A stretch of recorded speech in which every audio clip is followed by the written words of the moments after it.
Bonjour, je m'appelle Laurence et bienvenue dans ma cuisine. Aujourd'hui, je vais vous présenter la gelée de pommes à la cannelle, ou si vous préférez, une confiture de pommes à la cannelle. Pour cette recette, il vous faut 2 kg de pommes, 1 kg de sucre normal ou gélifiant, un bâton de cannelle et des pots confituriers le parfait. La première étape de cette recette consiste à peler les pommes, retirer les pépins et les couper en quartiers. Les pommes sont maintenant pelées, je les coupe en fins morceaux. Les pommes sont maintenant prêtes, il faut les faire chauffer doucement avec un petit peu d'eau à couvert pendant 20 à 30 minutes. N'hésitez pas à les tasser un peu. Les pommes sont maintenant prêtes. Si vous voulez faire de la gelée de pommes, vous allez les passer dans une étamine et récupérer le jus.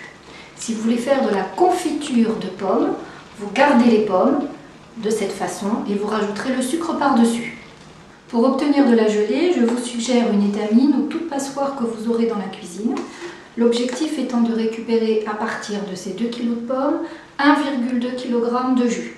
J'ai choisi de faire de la confiture de pommes. Je n'ai donc pas passé les pommes dans l'étamine. Je garde les pommes telles qu'elles sont. Et maintenant, je vais rajouter un bâton de cannelle et 1 kg de sucre.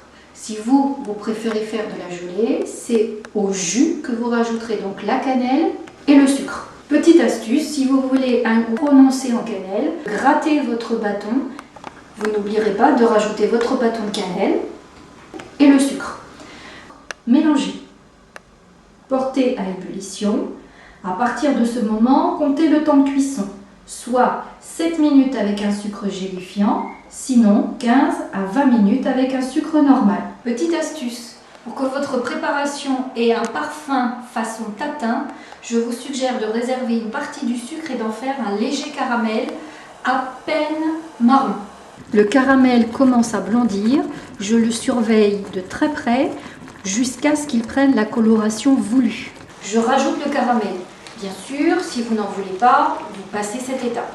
Que vous ayez choisi l'option gelée ou confiture comme moi, il va falloir vérifier que la préparation est prête. Pour cela, vous prenez du jus, vous le versez doucement sur une assiette et ensuite vous inclinez l'assiette. Si le jus fige, ça veut dire qu'elle est prête. J'ai vérifié que la préparation était prête. J'enlève le bâton de cannelle et je procède à la mise en pot. Je rebouche très vite les pots et pendant quelques minutes, je les mets à l'envers. La préparation est maintenant prête. Elle a une jolie couleur dorée. Je vous souhaite une excellente dégustation en nappage sur des tartes, sur des petits gâteaux secs, au petit déjeuner sur de la brioche.